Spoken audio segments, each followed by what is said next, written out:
시간이 되었으므로 2023년 4월 4일 화요일 고난주간 두 번째 날 아침 예배를 시작하겠습니다. 다 같이 주의 기도로 시작합니다. 하늘에 계신 우리 아버지, 이름이 거룩히 여김을 받으시오며 나라가 임하옵시며 뜻이 하늘에서 이루어진 것 같이 땅에서도 이루어지이다. 오늘날 우리에게 일용할 양식을 주옵시고 우리가 우리에게 죄 지은 자를 사하여 준 것 같이 우리의 죄를 사하여 주시옵고 우리를 시험에 들게 하지 마시옵고 다만 악에서 구하옵소서. 나라와 권세와 영광이 아버지께 영원히 있사옵나이다. 아멘. 우리를 대표하여서 오늘은 자은경 집사님이 기도 인도하시겠습니다. 사랑의 하나님, 저희들 고난주간을 보내며 주님의 말씀으로 하루를 열게 해주신 은혜에 감사드립니다. 저희들 어제의 삶의 모습을 되돌아보며 회개와 감사로 주님께 무릎 꿇습니다. 저희의 죄를 대속하기 위해 그 큰 십자가의 고난을 홀로 감당하심으로 저희를 사망에서 생명 가운데로 인도하여 주신 주님의 은혜에 감사드립니다. 죽기까지 순종하신 예수님의 십자가를 바라볼 때에 저희들의 삶은 결코 우연도 아니고 가볍지도 않음을 깨닫습니다. 오늘 하루 주의 십자가 사랑을 깊이 묵상하며 그리스도의 소망을 품은 자답게 살게 하여 주시옵소서. 저희들 생과 사의 중요한 상황에서는 믿음의 결단을 하지만 정작 평온한 삶 속에서 주님과 타협하듯 살아갈 때도 있음을 고백하고 회개합니다. 저희의 삶이 믿음 안에서 더욱 성숙해지기를 소망합니다. 때때로 고난과 시련의 시간이 찾아올지라도 그 속에서 자신을 더 단련하고 신앙의 깊이를 더해가는 시간임을 깨달아 주의 뜻을 분별하고 순종하며 나아가게 하여 주시옵소서. 오늘 주시는 생명 양식을 마음에 새기고 십자가를 지시고 골고다 언덕길을 올라가신 예수님을 깊이 생각하며 오늘 하루도 정결한 삶을 살기를 소망합니다. 주님의 십자가 보혈로 하늘나라의 소망을 갖게 해주신 예수 그리스도의 이름으로 감사드리며 기도드립니다. 아멘.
하나님 말씀 고린도전서 7장 14절 말씀입니다. 신약성경 제성경으로 270쪽입니다. 믿지 아니하는 남편이 아내로 말미암아 거룩하게 되고 믿지 아니하는 아내가 남편으로 말미암아 거룩하게 되나니 그렇지 아니하면 너희 자녀도 깨끗하지 못하니라.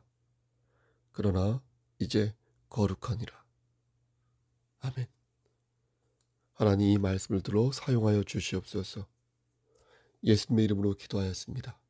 아멘.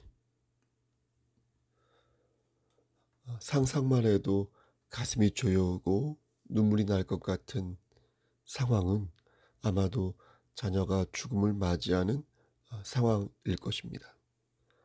부모보다 자식이 먼저 죽어서는 아니 되겠지만 그게 내 뜻대로 되는 것이 아니기에 우리는 종종 자녀를 잃어서 슬픔에 처한 부모들을 보게 되는 것입니다. 그들의 마음은 까맣게 타 있어서 사는 게 아니고 죽지 못해 산다는 말이 틀린 말이 아닐 것입니다. 그 누구도 그들의 슬픔을 쉽게 생각하거나 가볍게 말할 수 없으며 그 입장이 되어 봐야 그들이 얼마나 큰 상념과 고통에 처해야 했는지 알 수 있을 것입니다. 하나님께서 독생자 예수 그리스도를 이 땅에 보내셨을 때 어떤 마음이셨을까 상상해 봅니다. 성자 하나님의 부활을 알고 계셨으나 그가 겪어야 할 여러 고통을 생각하시며 마치 아들을 전쟁터로 보내는 심정이 아니었을까 상상해 보는 것입니다. 그 과정에서 숱한 사람들이 예수 그리스도를 욕보였고 마귀의 수하가 되어 철저하게 하나님의 역사하심에 맞불을 놓았습니다.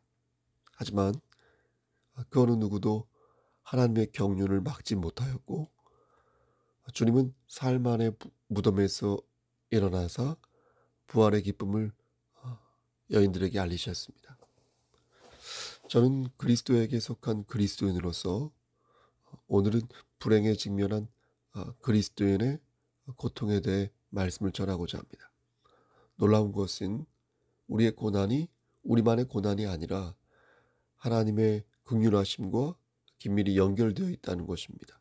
다시 말씀드려서 우리의 고통을 하나님께서 외면하지 아니하시고 끝끝내 우리가 회복되고 승리할 수 있도록 우리의 삶을 강권적으로 선도하신다는 것입니다. 우리는 이 사실을 하나님께서 주신 말씀 속에서 찾을 수 있습니다. 그렇게 하지 아니하면 우리는 세상 사람들과 사실 다를 게 없거든요. 그래서 저들처럼 끝까지 죄책감과 상심에 빠져서 세월을 소모하게 될 것입니다. 불행에 직면한 그리스도인은 여러분 불행의 늪에 빠져서는 아니 될 것입니다. 물론 인간적으로는 앞에서 표현한 대로 심장이 조이고 마음이 아파서 또 모든 것을 포기하고 싶겠지만 그럴수록 우리는 전능하신 하나님께서 우리에게 말씀하신 약속을 생각하며 흔들리지 않는 주의 백성의 면모를 보여야 할 것입니다. 죽지 못해서 사는 게 아니라 기쁨으로 그 날을 소망할 수 있게 우리에게 남겨진 시간들을 보다 알차고 기쁘게 만들어가기 위해 최선의 노력을 다해야 할 것입니다. 메리 로즈라는 장애인 여자아이가 있었습니다. 로즈는 큰 장애를 가지고 있었고 그의 부모는 믿음 안에서 그를 양육하였습니다. 의사는 로즈가 오래 살지 못할 거라고 하였지만 예상한 것보다 더 오래 살아남아서 의사들을 깜짝 놀라게 하였습니다. 로즈는 사람들을 볼 때마다 환하게 웃어주었고요. 기분이 꿀꿀하던 사람도 그래서 로즈의 미소를 보면 어느새 마음이 깃털처럼 가벼워지곤 하였습니다. 하지만 로즈는 천국으로 돌아가야 했고 그녀의 부모는 이제 그녀를 보내야만 했습니다. 그녀의 부모는 로즈가 천국으로 돌아간다는 사실을 믿었지만 이 땅에서 사는 동안 로즈를 볼 수 없다는 생각에 하염없이 눈물을 흘렸습니다. 내가 만약 메리 로즈의 담임 목사였다면 어떻게 위로의 말을 그들에게 전해야 할까 저는 생각해 보았습니다. 내가 만약 부모님을 여인 한 성도의 담임 목사이고 아내와 남편을 잃은 한 성도의 담임 목사였다면 그에게 어떤 하나님의 말씀을 전하여야 할까 생각해 보는 것입니다. 위로에는 수사적 위로가 있고 사실적 위로가 있습니다. 수사적 위로는 어떤 확신을 근거로 하여 위로하는 것이 아니라 좋은 게 좋다는 차원에서 위로하는 방식입니다. 예수 그리스도를 영접하지 않은 사람이 운명하였을 때 보통 유가족을 위로하는 방식으로 하나님의 뜻대로 모든 것이 진행되기를 바라는 일반적인 위로의 말씀이라 하겠습니다. 하지만 사실적 위로는 다릅니다. 이것은 예수 그리스도를 영접한 형제가 운명하였을 때, 지체가 운명하였을 때 유가족들을 위로하는 방식으로 하나님의 말씀에 입각한 담대하고 뜨거운 위로의 말씀인 것입니다. 여러분 생각해 보십시오. 육체를 떠나지 않으면 주님을 만날 수 있겠습니까? 없지요. 육신의 장막이 벗어져야 비로소 하늘에 계신 예수 그리스도를 만나 뵐 수가 있지 않겠습니까?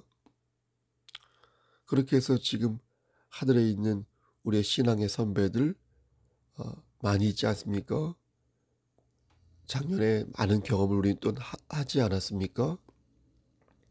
육신의 장막이 벗어져야 비로소 하늘에 계신 예수 그리스도를 만나 뵐 수가 있는 것입니다. 그러므로 인간적으로는 안타깝지요. 하지만 육체를 떠나야 주님과 함께 할 수 있으므로 천국에서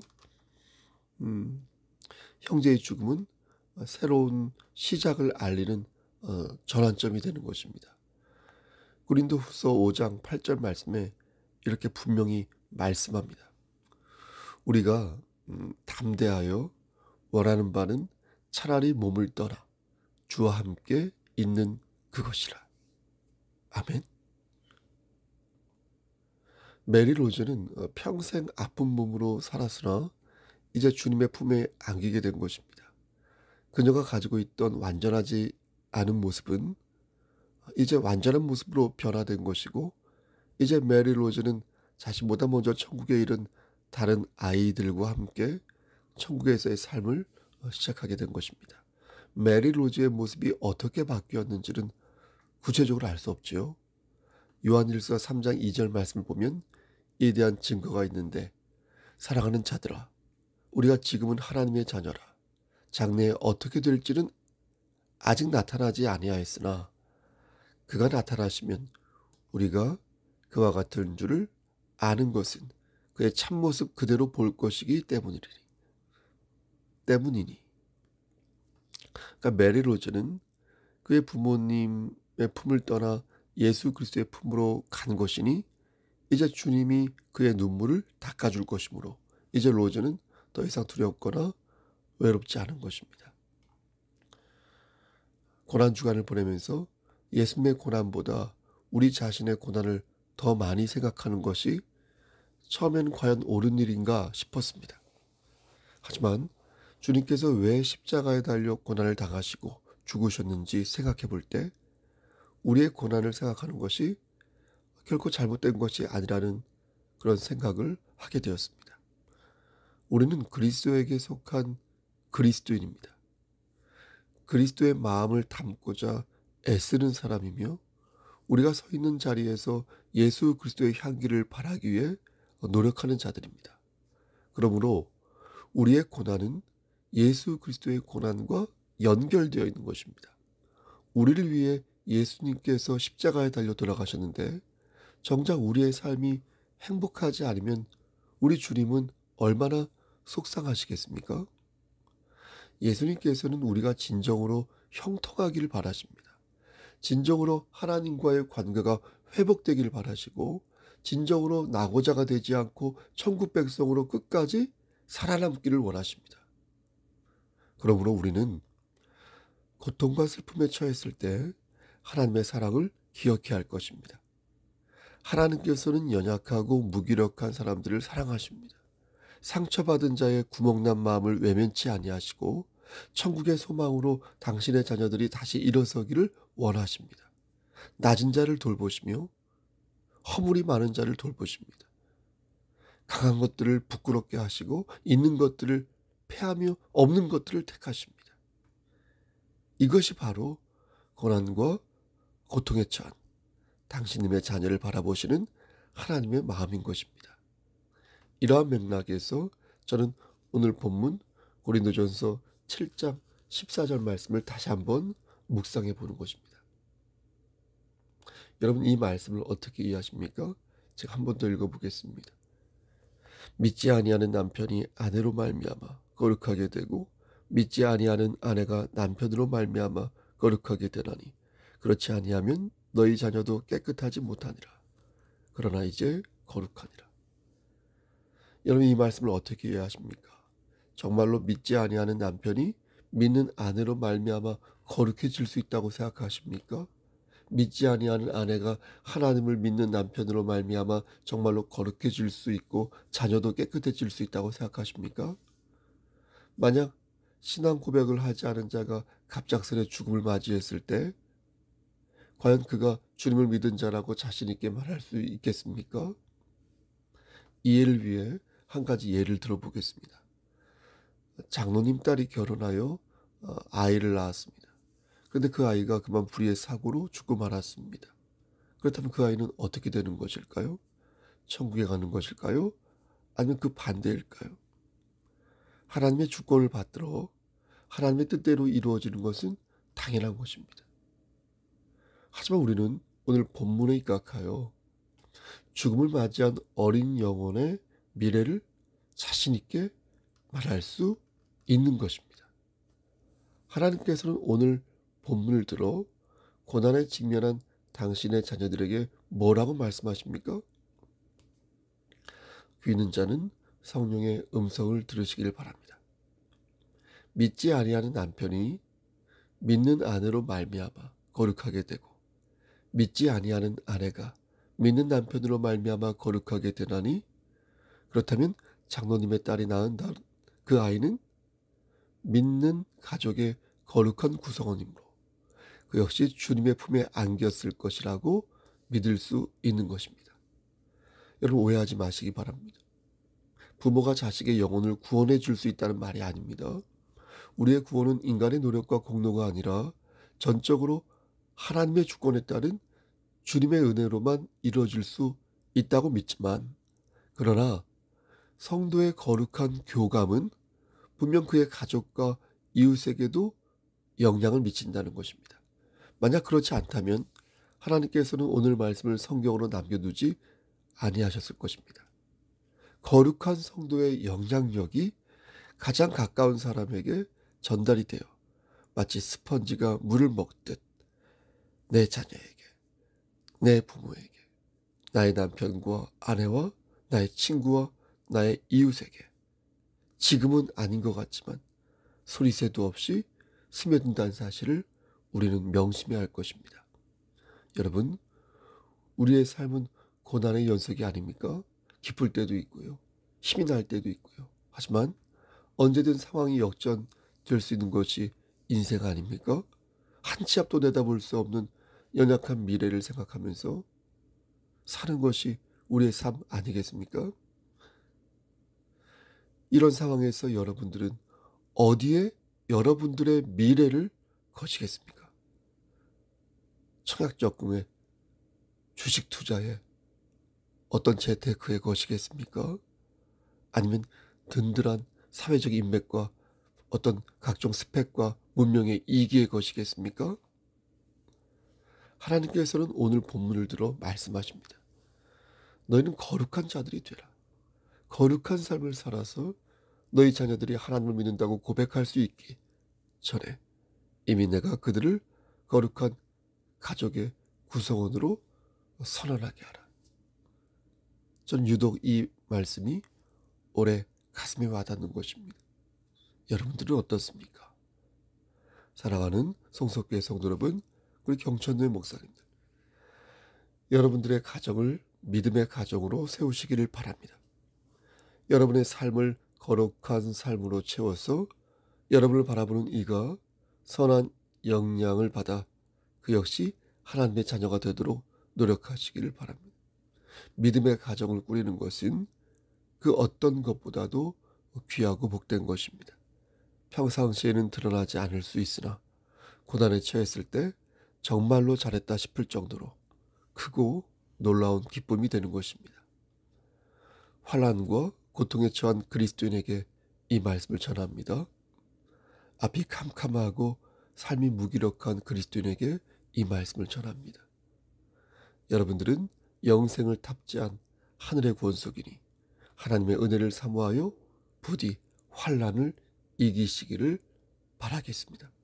우리가 받은 은혜를 생각하여 장차 있을 그날의 기쁨을 기억하여 이 무거운 삶을 견디시기를 바라겠습니다.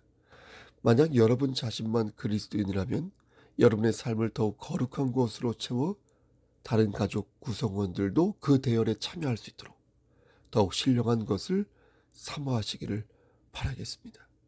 저 하늘에서의 삶은 이 땅에서의 삶과 달리 완전하고 완벽하다는 것을 기억하여 우리를 향한 하나님의 계획을 믿고 앞으로 달려가시기를 바라겠습니다. 낮은 자를 돌보시는 하나님께서 우리의 허물을 보지 아니하시고 우리를 끝까지 세워주시기를, 우리를 죄에서 구속하여 주신 우리 구주 예수 그리스도의 이름 받들어 간절히 축원합니다. 아멘. 이제는 우리를 죄에서 구속하여 주신 우리 구주 예수 그리스도의 은혜와 아버지 하나님의 만극하신 그 사랑하심과 성령 하나님의 교통하시고 인도하시는 모든 역사하심이 하나님의 주권을 믿고 하나님을 의지하며 우리가 서 있는 그 자리에서 예수 그리스도의 향기를 바라기를 소원하는 여기 모인 성도와 그들의 가정과 이 재단과 이 나라 위에, 그리고 우리 장영 집사님과 그의 가정 위에 하나님의 사랑하심이 세세토록 함께 계실지어다.